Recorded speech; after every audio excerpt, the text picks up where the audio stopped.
साल 1945। दूसरा विश्व युद्ध अभी खत्म हुआ था और दुनिया पूरी तरह से बदल चुकी थी। एक ऐसा नया ग्लोबल सिस्टम तैयार हुआ जिसने आने वाले कई दशकों तक हमारे इतिहास की दिशा तय की। एक तरफ तो पूरी दुनिया युद्ध के मलबे में तब्दील हो चुकी थी, लेकिन दूसरी तरफ एक ऐसा देश था जो बेजोड़ आर्थिक और सैन्य शक्ति के रूप में उभर रहा था, अमेरिका। आज के इस विश्लेषण में हम इसी सुपर पावर के उभार, उसकी बेतहाशा ताकत और अब उस पर मंडरा रहे एक बहुत बड़े संकट की गहराई में उतरेंगे। ये सिर्फ इतिहास की बात नहीं है, ये एक ऐसा मुद्दा है जो सीधे तौर पर तय करेगा कि हमारी आने वाली दुनिया कैसी दिखने वाली है। तो शुरुआत इस सबसे बड़े और ऐतिहासिक सवाल से करते हैं, क्या अमेरिकी महाशक्ति का अंत सच में करीब है? देखिए, पिछले कई दशकों से हमने सिर्फ एक ही व्यवस्था देखी है, जहां एक देश का दबदबा हर महाद्वीप पर साफ नजर आता है। लेकिन इतिहास गवाह है कि बड़े से बड़े साम्राज्य भी हमेशा के लिए टिके नहीं रहते। आज ये सवाल केवल कोई किताबी विचार नहीं रह गया है, बल्कि कूटनीति के हर बड़े गलियारे में गूंज रहा है। क्या ये सुपर पावर हमेशा के लिए बनी रहेगी, या फिर एक बहुत बड़ा बदलाव हमारे दरवाजे पर खड़ा है? आज की इस चर्चा में हम 5 मुख्य बातों पर फोकस करेंगे। पहला, अमेरिकी प्रभुत्व का इतिहास।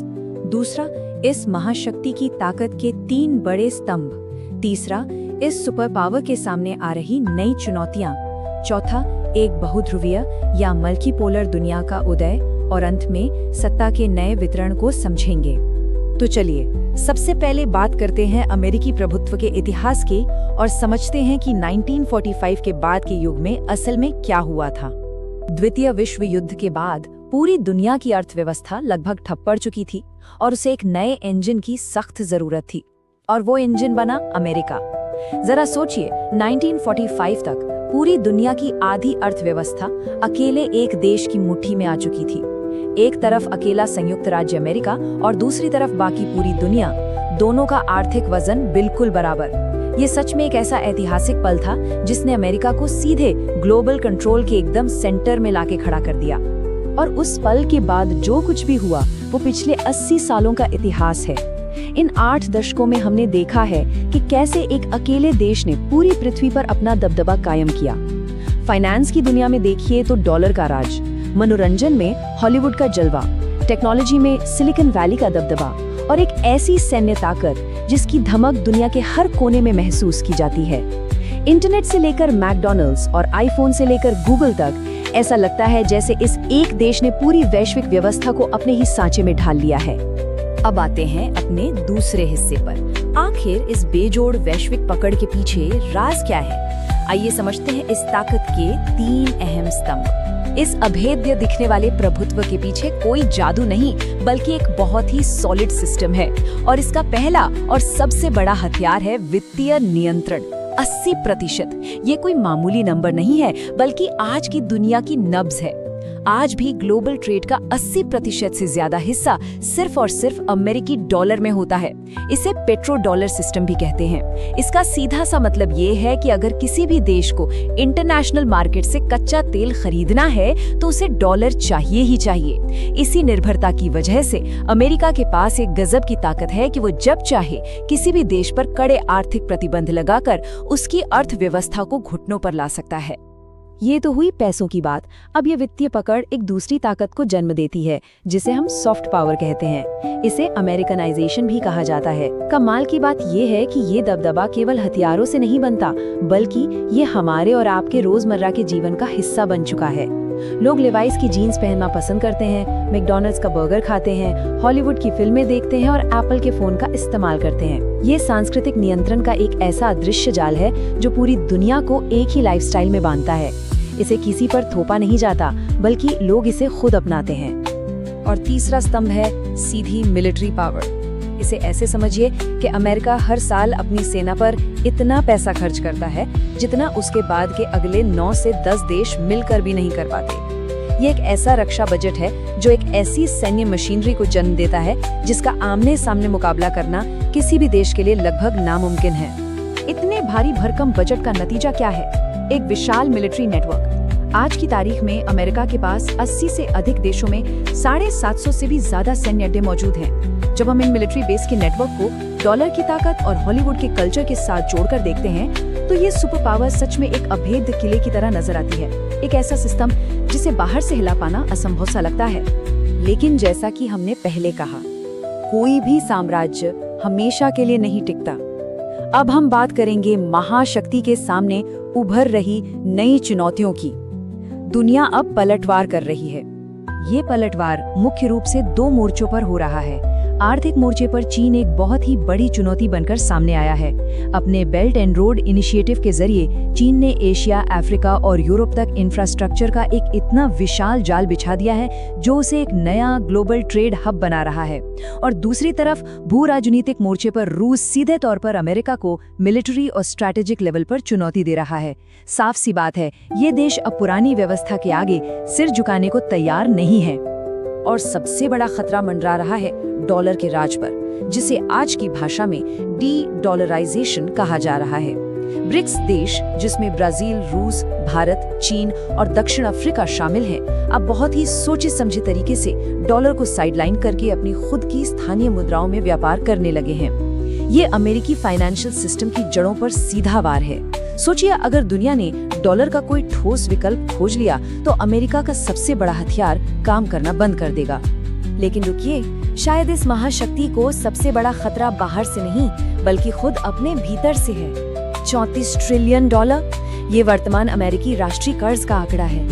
ये एक इतना बड़ा पहाड़ है जिसके नीचे खुद अमेरिकी अर्थव्यवस्था दबी हुई है। इस अकल्पनीय कर्ज का सीधा सा मतलब ये है कि महाशक्ति को सिर्फ अपना मौजूदा रुतबा बनाए रखने के लिए एक बहुत भारी कीमत चुकानी पड़ रही है।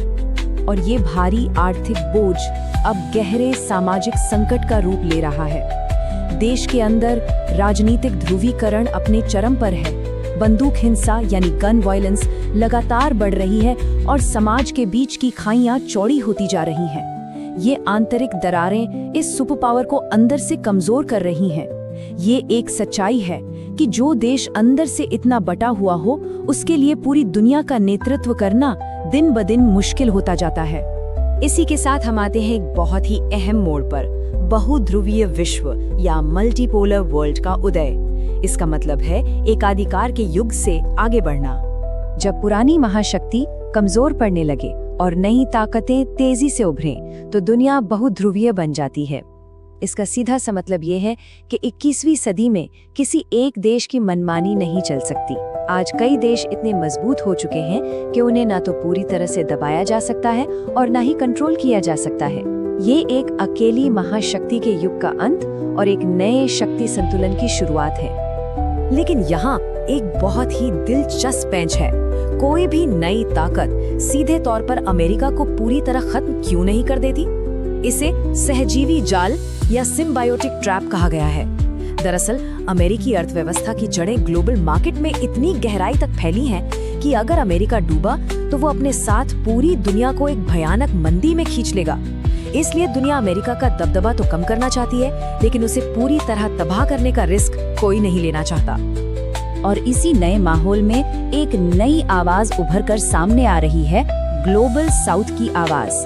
भारत जैसे देश अब अपने हितों के हिसाब से बिल्कुल स्वतंत्र विदेश नीतियां बना रहे हैं। ये देश बड़ी चतुराई से आगे बढ़ रहे हैं। वो न तो किसी महाशक्ति के अंधभक्त हैं और न ही उनके पक्के दुश्मन।